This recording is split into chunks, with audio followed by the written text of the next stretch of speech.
Goodbye to YouTube. Happy Wednesday to all my hacks out there. Hopefully you're all having a good day today. Now, originally I was going to put up Pokemon Trivia, but I was like, I'll just upload Pokemon Trivia on Saturday and just put up about it today. So, from the looks of my opponent's team, the real only threats are going to be the Haunter, Jumpluff, and Combuskin. Combuskin shouldn't be an issue seeing as I have Quagsire. Haunter, if he gets behind a substitute, could be a bit of a nuisance, and Jumpluff is fast and is able to put anything on my team to sleep. Now, my team is just based around Regirock, Emboar, and Cryogonal, 3 Pokemon I really wanted to try out, and hopefully I get to use them in this battle. And with that, how about we get right into it? So my opponent's going to be leading off with a fairly obvious Jumpluff lead, as I'm going to be leading off with my Regirock. Now, because I saw from the team preview that his team really isn't weak to the Stealth Rocks, I decided just to leave on my Regirock, basically as my sleep bot of choice. Also, due to the fact that I do carry Heal Ball on my Leaky, I can always go for that when I get a free switch into it. So he's going to pull his double switch, and I'm going to pull my own double switch, and unfortunately, he's going to end up getting the better end of the deal. Obviously, because I am going to be fearing the Stone Edge, Rock Blast, or the possible Iron Head, I am going to be forced to switch out into my Quagsire, which gives him a free turn to set up his Stealth Rocks, which is fine by me, seeing as I still have Cryogonal, which carries the Rapid Spin. So this turn, the switching to Jumpluff is very obvious because he does resist my Scald and he's not affected by my Earthquake. So I'm going to go for the Toxic, which is just great because I'm going to be able to whittle down this Jumpluff, but then again, he could be carrying Heal Bell on his Gardevoir. I guess we don't know at this moment, and we're just going to have to wait and find out. And he actually ends up going for the U-turn. Now, I thought he would go for the Seed Bomb, but then again, it did escape my mind that he could also go for the Leech Seed. So, yeah, it's not that big of an issue, seeing as there's really nothing on his team that scares me outside of the Haunter, because I would be forced to switch out and I would give him a free chance to set up a substitute. But yeah, that's not the case, and he does end up switching into his Combuskin after the U-turn, so I'm going to be switching into my Quagsire because honestly, unless his Combuskin for some reason is going to be mixed and carrying the Hidden Power Grass, I have nothing at all to fear from it. So I'm just going to pull another double switch into my Emboar as he actually switches into his Gardevoir. Now, because I'm thinking that this Gardevoir is more than likely a supportive set, I'm actually going to stay in thinking that I will be faster than him, but then he reveals to have the Calm Mind, which automatically tells me that he's more than likely max speed and max special attack. But because he thought I would be fearing the Psychic and be forced to switch out, he did go for the Calm Mind. Luckily, a misprediction there ended up saving me, seeing as Calm Mind Gardevoir is scary as fuck because that thing has base 125 special attack. That, oh my god, after Calm Mind, that's well over 500 special attack, even with a timid nature, so definitely getting rid of that is a good thing for me. As he's going to bring in the Quagsire on my Emboar because I am locked into the Flare Blitz, and Quagsire does resist that. I'm not going to want to stay in and take a Earthquake or a Scald. And the following turn when I go for the Ice Beam, I do unfortunately freeze him. Now, if you're wondering why he didn't unthaw, because he more than likely either went for the Toxic or went for the Recover, and then the following turn, as you'll see, he's going to go for the Scald to unthaw, and I see this as a perfect opportune moment to go for the Rapid Spin. Now, I also could have gone for the Ice Beam, but I think I would have been down to a point where he could have just easily brought in Bastoudon, scared me out, got up his rocks, and when I switched back in my Cryogonal, I would have died off of them.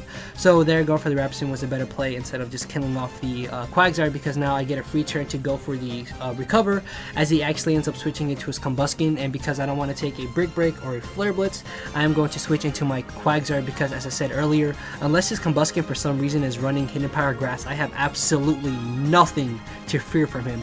And he does go for the Sword Dance, but because I do carry the Unaware ability, the Sword Dance boost is nullified, so he's not a +2 at all, and then he's going to go for the Brick Break. Unfortunately, he does pull a crit, but that's not going to knock me down to a point where I know another one will be able to finish me off, so I can freely just go for another Recover, which is just great, because barring that he doesn't get another crit, I know I will be able to live, and thankfully he doesn't, because you guys know me, I have some horrible luck.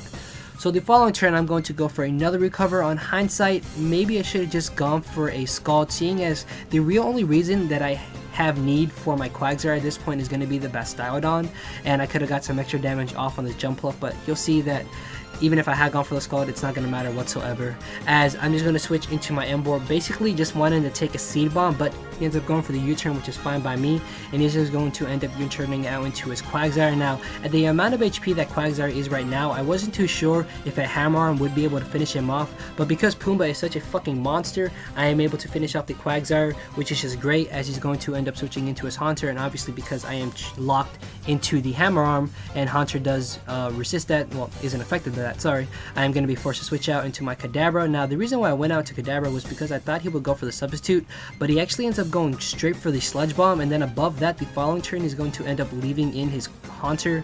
Not really too sure why. I mean, Kadabra has base 105 speed and Haunter has base 97, so I'm not 97, sorry, 95, so either way I'm faster than him. So yeah, not really too sure why he did that, but whatever. So he's gonna bring in the Bastiodon, and at this point, because his Haunter is gone, I have no real purpose to keep my Kadabra around.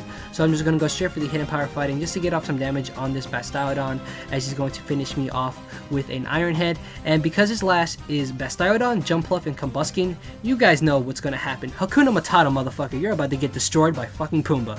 So I'm just gonna stay in, go straight for the Flare Blitz, and he's gonna end up switching out into Jumpluff. Not really too sure why. I guess maybe thinking that I would go for a Hammer Arm, seeing as it is 4 times super effective, but then again I had no real reason to go for Hammer Arm, seeing as Flare Blitz hits the rest of his team hard. And that's why I said earlier, if I had gone for the Scald over the Recover on my Quagsire, it didn't matter. So he's going to switch into his Combuskin, and I'm fairly positive I can take a Brick Break from Combuskin, so I'm just going to stay in and go for a Flare Blitz. But he ends up going for the Thunder Punch. Above that, he does get the 10% paralysis, but luckily for me, I don't get fully paralyzed, and Pumbaa adds another victim to his list, and I'm able to get rid of that, which means his last is going to be the Bastiodon. Unfortunately, because I am paralyzed, he's going to be able to outspeed me, but I'm actually not going to get flinched, not going to get paralyzed. I live the Iron Head, and I'm going to hit him with a Blaze Boosted, Stabbed, Choice Banded, Adamant Flare Blitz, and above that, I get a crit.